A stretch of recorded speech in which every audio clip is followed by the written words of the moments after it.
All right, topic 5.5, irrigation methods.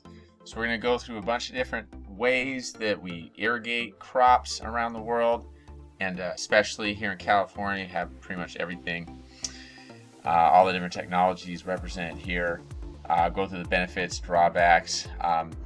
Remember, irrigation helps us produce a lot of food, but there's definitely some drawbacks that can harm the soil and other systems that rely on water. So if we look at the whole world, we can see the irrigated farmland in that green color, and it kind of gives us a good idea. It looks like about half of the farmland, maybe a little bit less than the farmland around the world, is irrigated. You can see the little bit in California that we represent, where I'm from, in Yakima, Washington. That's right there. We got the Midwest. It's like the upper Midwest right there. Mississippi Valley, and then Mexico, some in South America. Man, just a lot around Turkey and Ukraine. Tons of irrigations. And I'm really looking at India here, and northeastern China. Tons. Australia, very little irrigation for their farmlands. This is basically where farming goes down in California, the San Joaquin Valley. Virtually all of it is irrigated. We don't have enough rainfall typically for most crops. I mean, some crops we could do, maybe sorghum, which is a type of wheat, but our main cash crops are tree like pistachios, almonds, tomatoes, lettuce. They require enormous amounts of water. Rice, cotton, we just have to fill things up. Fill up the fields with water.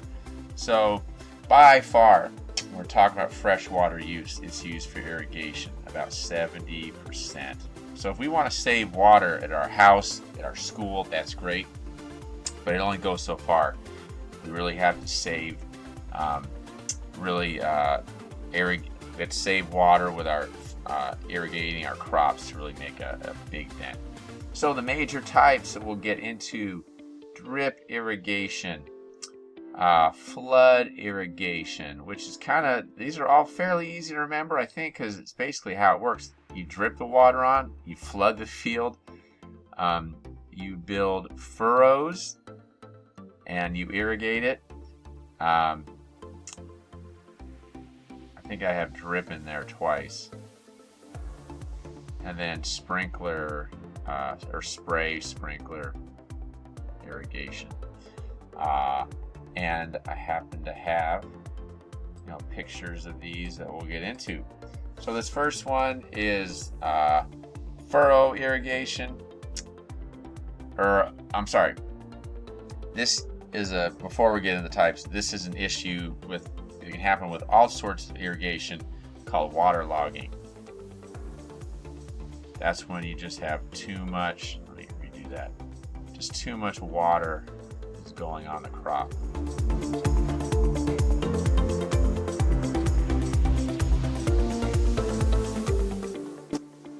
And it just sits there, and that raises the water table.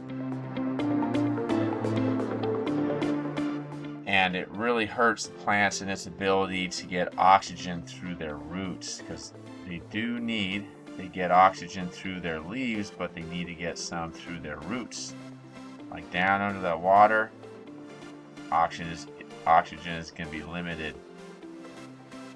And usually you want aerobic processes in there, but what you'll start to have is anaerobic issues, and then you will have methane gas produced, hydrogen sulfide gas created.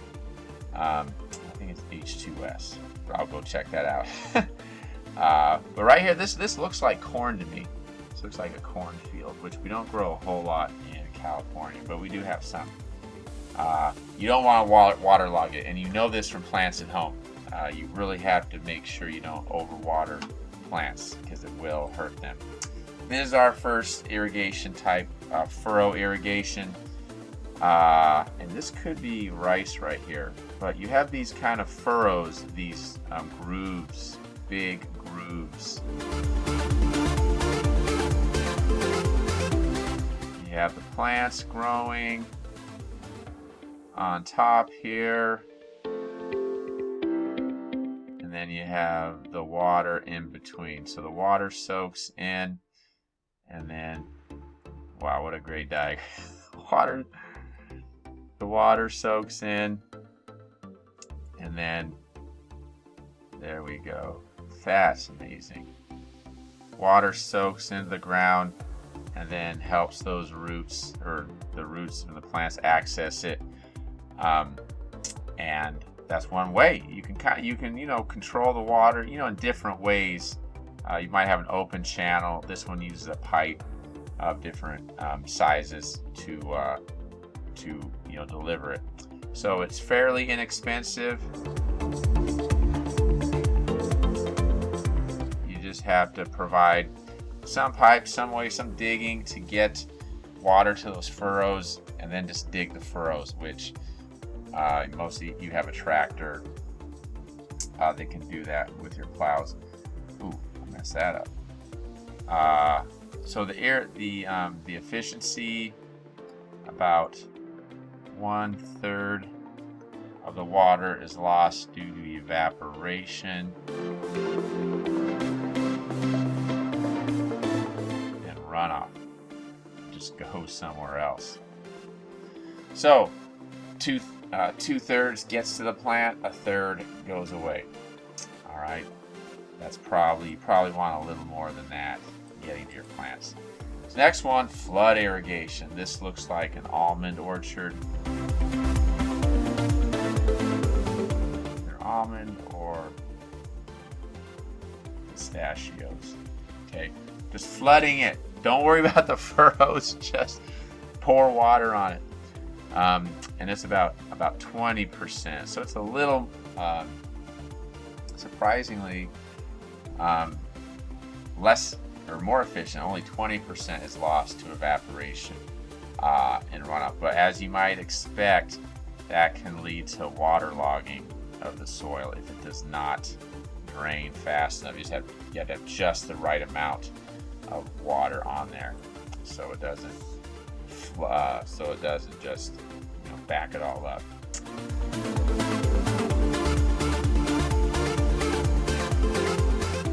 And these are called center pivots that I have pictured here. Center pivot, where you have basically a big circular crop. The water source is in the middle, and then you basically have these circling around like the arm on a clock. You'd have the sprinklers kind of lower to help reduce evaporation going right onto the crop. So any kind of spray irrigation, you're looking at pumping groundwater.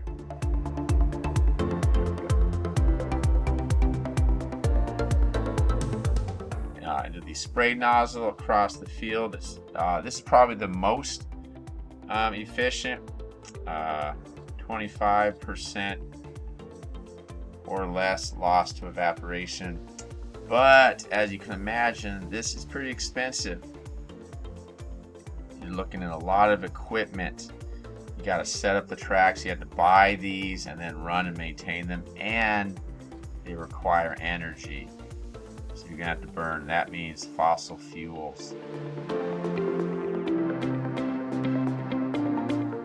which is expensive, and you're looking at greenhouse gas emissions.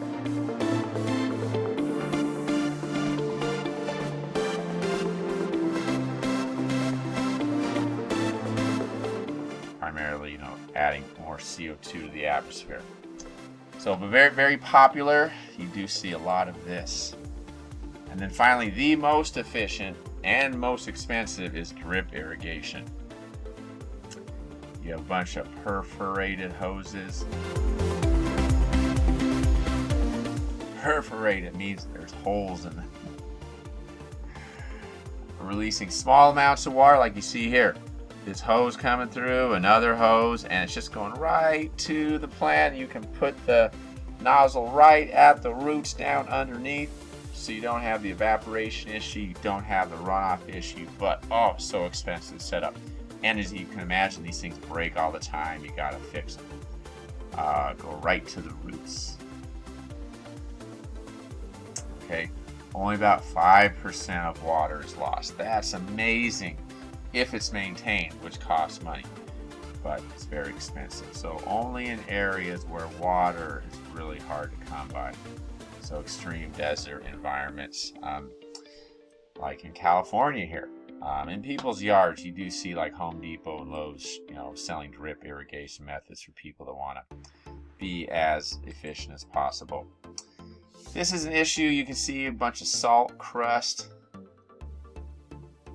build up from the salination of the soil.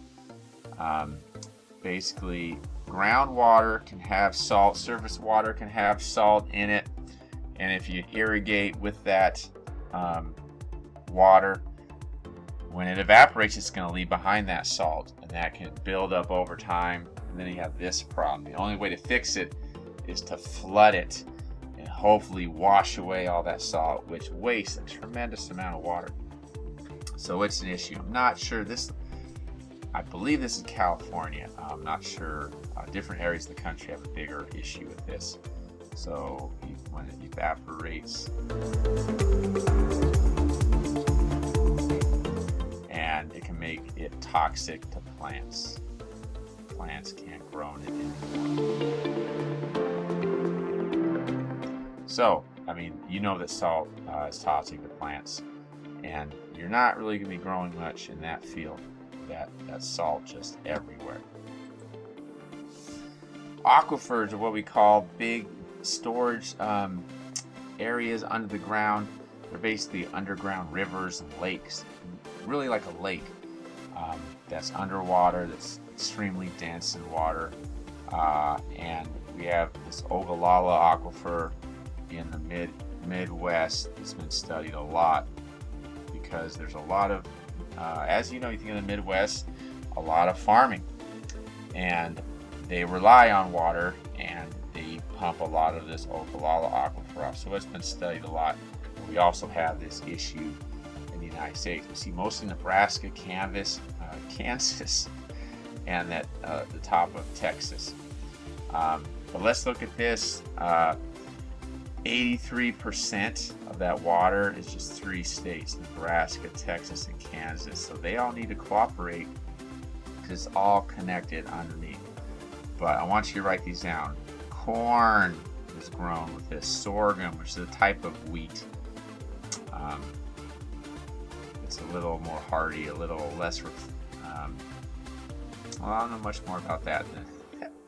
It's like wheat, and soybeans, and then cotton. Okay, that's what all this water is being used to grow. $35 billion. Okay, is earned from using this water in the Ogallala aquifer. So this water, remember, it takes millions of years to build up. So when we pump it out and use it, it doesn't get replaced very fast. Like one big rain doesn't necessarily fill it back up again. I love this diagram. This shows what we have in the Central Valley. The Sierra Nevadas, getting snow every year and rain. We just had that atmospheric river. Atmospheric river comes across the Pacific, dumps water on the coast ranges. It trickles down, dumps even more water on the Sierra Nevada. It trickles down and then just builds up in this underground aquifer system.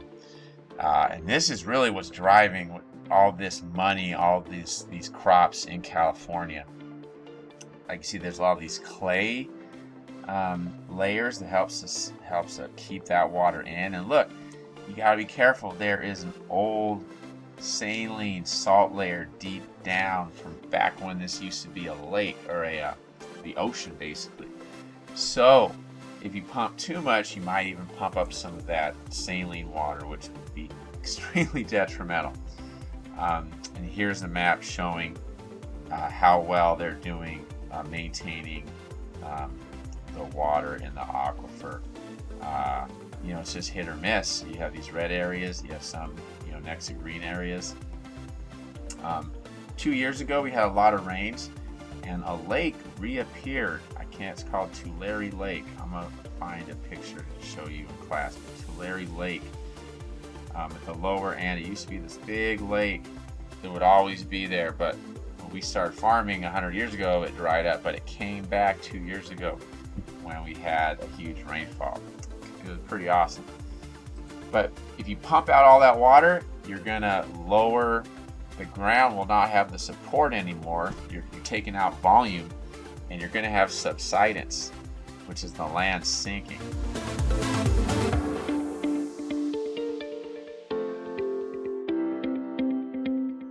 These are great diagrams showing, look at this fire hydrant. It used to be on the land. Now the land is down here. Here's showing what it was like in 1955, 1977. Just the land sinking. And then more recent, 88, the land was here, 04, and 2016. I mean, this is crazy. The land, says 25 years, almost 5 feet of subsidence. The land is just dropping. That's really crazy to think about. All right, let's just kind of look over this chart. Flood irrigation, about 70% efficient. Furrow, about 65%. Spray, 80%. Drip, 95%. So we're getting more efficient kind of as we go through. But then cost is always a huge part of this. So these first two are pretty low cost, the flood and furrow, but then we start to increase. See, once we start really hitting that higher efficiency, you say medium efficiency, medium cost with the spray, and then you're looking at high cost with the drip. It just takes a lot of equipment, a lot of labor to set up all these hoses everywhere. And then the various issues you have with all of those different styles. So we can definitely keep irrigating if we are smart about it. Okay, one thing is to have irrigation sensors around, so we're not, like when it rained the other day, we're not irrigating. Everybody's house can shut off. The farmers can shut off their irrigation to help. Ooh, I misspelled that. To make sure we are not using water when we don't have to. Be right back. Okay. Also, moisture data. Really, check the soil. Have a sensor down in there to really, if it's wet, don't add water. But if that soil sensor is noticing that the soil is getting dry, then hopefully it can then pick up and tell the system that it needs more irrigation. Lining canals, there's a problem with seepage. So the water gets out of the canal, seeps into the ground, that gets wasted. Recycling gray water, that's water, gray water. That's water that you wash dishes with, that you shower with. Goes down the sink. Nothing that going down the toilet, that's called black water. But gray water is in between. It might have some impurities, some soaps, but it can be fairly easily cleaned and then used for irrigation. And then government incentives for more efficient systems. The government has a huge impact on farming all across the world. The government has subsidies and ways to encourage farmers to do different things. So we definitely can have laws and programs in place the government runs that's looking out for everybody. Businesses can't do it. They know it. They like to think they can, but they can't because they're only going to be looking out for their own interests, not the consumer and all the businesses. Like, businesses just want their own business to succeed. They're not looking out for anything. Okay, so I'm just thinking about this. What kind of irrigation method would you recommend for our environment here in Long Beach?